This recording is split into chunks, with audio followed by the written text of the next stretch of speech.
Hey everyone, Leo Kelly G, and growing up, I hated music theory. To make matters worse, no one ever sat me down and told me this is how music works. So everything I learned, I had to either work out myself or spend hours trawling through the internet in the late noughties trying to work out what a relative minor scale was or what a dominant seventh chord was. However, when I finally got to grips with how to apply the theory I'd learned with the songs I was playing, it opened up a whole new world of understanding and made learning music not only a lot faster, but a lot easier as well. In this video series, I want to break down music theory in a way that I wish someone had broken it down for me when I was trying to piece it all together myself. Starting with the basics and moving on to some more advanced concepts later on. Let's do it. Before we start, however, about half the people who watch these videos are not subscribed. I'm trying to hit 1,000 subscribers on this channel by the end of the year. And so if you fall into that 50%, then please subscribe to this channel and drop a like on this video. It only takes a second and it makes a massive difference. Now that's out the way, let's learn some music theory. So what is music theory? Music is a language, and like any other language, it has rules. Music theory is essentially a set of rules which allows you to understand the language of music, how to communicate it with others, and to enable others to communicate with you. Kind of like musical grammar. But why do I need music theory? As I said, music is a language and languages have rules. I have a few stock phrases in French that I can use, but I don't understand the rules behind the language enough to formulate my own ideas and communicate them with actual people. And so my responses in any situation in French are limited to Je m'appelle Léo. and Où se trouvent les toilettes? regardless of the question being asked. Similarly, if you don't understand music theory, then yes, you'll be able to learn songs, memorize chord patterns, and play cool licks and solos, but in terms of actually communicating musically with other people or allowing them to communicate with you, you're essentially just shouting stock phrases at someone and hoping they'll understand what you're trying to say. Imagine you play guitar and your band starts playing some chilled out lounge music,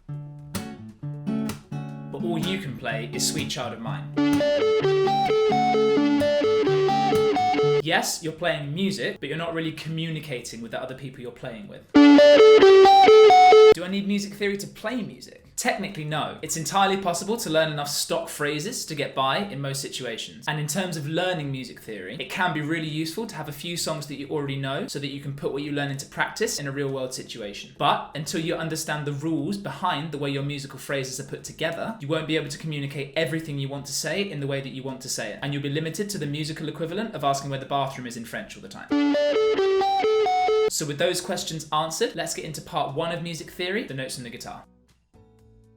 Learning the names of the notes in music is like learning the alphabet when you're learning a language. And in the same way as letters can be put into words, which can make sentences, paragraphs, and eventually stories, notes can be put into scales, which can make melodies, chords, and eventually songs. So what's a note? In this context, a note is a sound vibrating at a constant frequency. Anytime you pluck a guitar string at any fret, you're playing a note. The higher the frequency of the sound, the higher the note. And so if I played two different notes, you can hear that one sounds higher than the other because it's vibrating faster. How many notes are there? In Western music, there are 12. 7 natural notes and 5 accidental notes, which are also called sharps and flats. The natural notes are given the names A, B, C, D, E, F, and G. And the accidental notes are either called A sharp, C sharp, D sharp, F sharp, and G sharp, or B flat, D flat, E flat, G flat, and A flat, depending on the context, which we'll get into later. The closest distance between two notes is called a semitone or half step, which is equivalent to 1 fret on a guitar.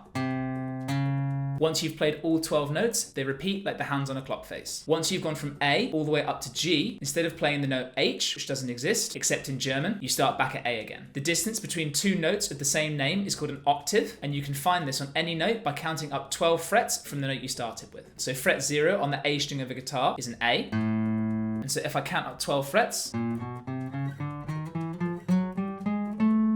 the 12th fret of the A string is also an A. And this will be the same for any note on any string. So if this is an F note on the 3rd fret of the D string, if I count up 12 frets from there to the 15th fret of the D string, that'll be an F note as well, and they'll be 1 octave apart. Why is there no B flat or E sharp or C flat or F flat? So this used to drive me absolutely crazy, but for a quick solution, let's have a look at a piano. So on a piano, the natural notes we talked about are the white notes, and the accidental notes we looked at are the black notes. And so if we start at the note A, we have A sharp or B flat, B, and then if we move up, we should have B sharp or C flat, but there's no black note as an accidental between them. And so instead of playing B sharp or C flat, we just go straight to C. The same thing happens when we get to E as well. Because there's no black note between E and F, we go straight from E to F without there being an E sharp or an F flat. Now in some written music and in some keys, you might come across a B sharp or C flat or E sharp or F flat. If you find this, B sharp is C, C flat is B, E sharp is F, and F flat is E. But for the most part, that won't be the case. But how does knowing the notes help me? Memorizing where all the notes are on the fretboard is the goal, but more important to begin with is using what we've just learned about natural and accidental notes to be able to work out where you are on the fretboard if you get lost. For example, if I take the 9th fret of the B string, if, off the top of my head, I don't know what that is, I can count up using the names of the notes I've just learned.